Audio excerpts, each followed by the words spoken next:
Attur Saint Lawrence ಬಸಿಲಿಕಾ ಪುಣ್ಯಕ್ಷೇತ್ರದ ವಾರ್ಷಿಕ ಮಹೋತ್ಸವದ 3ನೇ ದಿನವಾದ ಇಂದು ಲಕ್ಷಾಂತರ ಭಕ್ತಾದಿಗಳು ಭಕ್ತಿಭಾವದ ಮಹಾಸಂಗಮವಾಗಿ ಶ್ರದ್ಧೆ ಭಕ್ತಿಯಿಂದ ನೆರವೇರಿತು.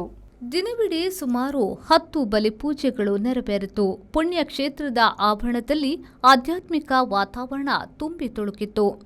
ಈ ಸಂದರ್ಭದಲ್ಲಿ ಅತ್ತೂರು ಸಂತ ಲಾರೆನ್ಸ್ ಬಸಿಲಿಕದ ನಿರ್ದೇಶಕ ಧರ್ಮಗುರುಗಳಾದ ಆಲ್ಬರ್ಟ್ ಡಿಸೋಜಾ ಅವರು ಮಾಧ್ಯಮದೊಂದಿಗೆ ಮಾತನಾಡಿ, ಸಂತ ಲಾರೆನ್ಸರ ಮಹೋತ್ಸವ ಬಹು ವಿಜೃಂಭಣೆಯಿಂದ ನಡೆಯುತ್ತಿದ್ದು, ಲಕ್ಷಾಂತರ ಜನರು ಪುಣ್ಯಕ್ಷೇತ್ರಕ್ಕೆ ಬಂದು ಆಶೀರ್ವಾದ ಪಡೆಯುತ್ತಿದ್ದಾರೆ. ಇದು ಖಂಡಿತವಾಗಿಯೂ ಸರ್ವಧರ್ಮ ಸಮನ್ವಯದ ಪವಿತ್ರ ಸ್ಥಳವಾಗಿದೆ. ಜಾತಿ ಮತ ಭೇದವಿಲ್ಲದೆ ಜನಸಾಗರ ಈ ಪುಣ್ಯಕ್ಷೇತ್ರಕ್ಕೆ ಪ್ರವಾಹವಾಗಿ ಹರಿದು ಬರುತ್ತಾರೆ ಎಂದು ಹೇಳಿದರು. ನಮ್ಮ ಸಂತ ಲಾರೆನ್ಸರ ಬಸಿಲಿಕದ ಮಹೋತ್ಸವವು ಅತಿ ವಿಜೃಂಭಣೆಯಿಂದ ನಡೆಯುತ್ತದೆ. ಇವತ್ತು 3ನೇ ದಿನ. ಲಕ್ಷೋಪಲಕ್ಷ ಜನರು ಇಷ್ಟರವರೆಗೆ ಈ ಪವಿತ್ರ ಸ್ಥಳಕ್ಕೆ ಬಂದು ದೇವರ ಪ್ರೀತಿ ಕರುಣೆಯ ಬಗ್ಗೆ ಅನುಭವವನ್ನು ಪಡೆದಿದ್ದಾರೆ.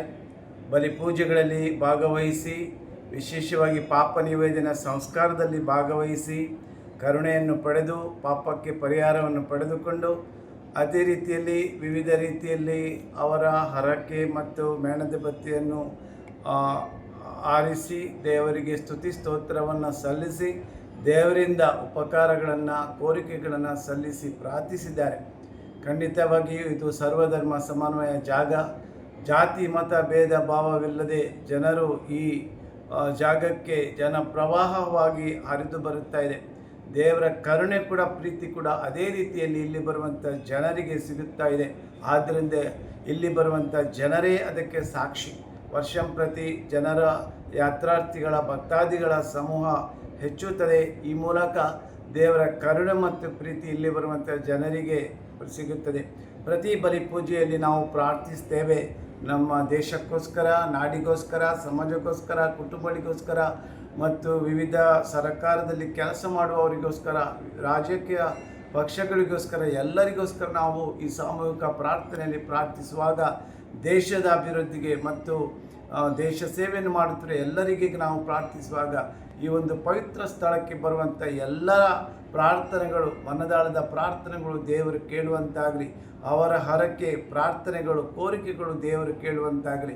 ಈ ಮೂಲಕ ನಮ್ಮ ಈ ದೇಶಕ್ಕೆ, ನಮ್ಮ ಈ ರಾಷ್ಟ್ರಕ್ಕೆ ವಿವಿಧ ಜಾತಿ ಮತ ಭೇದ ಭಾವವಿಲ್ಲದೆ ಬರುವಂಥ ಜನರಿಗೆ ಒಳ್ಳೆಯದಾಗಲಿ. ಈ ವರ್ಷ ನಮ್ಮ ಧರ್ಮಾಧ್ಯಕ್ಷರು ಬಡವರ ವರ್ಷ ಎಂದು ಘೋಷಿಸಿದ್ದಾರೆ. ಅದಕ್ಕಾಗಿ ನಾನು ನಿಮ್ಮನ್ನು ಪ್ರೀತಿಸಿದ್ದೇನೆ ಎನ್ನುವಂಥ ಧ್ಯೇಯ ವಾಕ್ಯದೊಂದಿಗೆ ನಡೆಯುತ್ತಿರುವಂಥ ಎಲ್ಲ ಬಲಿಪೂಜೆಗಳ ಸಂದೇಶವು ವಿವಿಧ ಧರ್ಮಾಧ್ಯಕ್ಷರುಗಳ ಬಲಿಪೂಜೆ ಹಾಗೂ ವಿವಿಧ ಗುರುಗಳು ಬಂದು ಅರ್ಪಿಸ. ಕೆಎಂ ಖಲೀಲ್, ವಿ4 ನ್ಯೂಸ್, ಕಾರ್ಕಳ.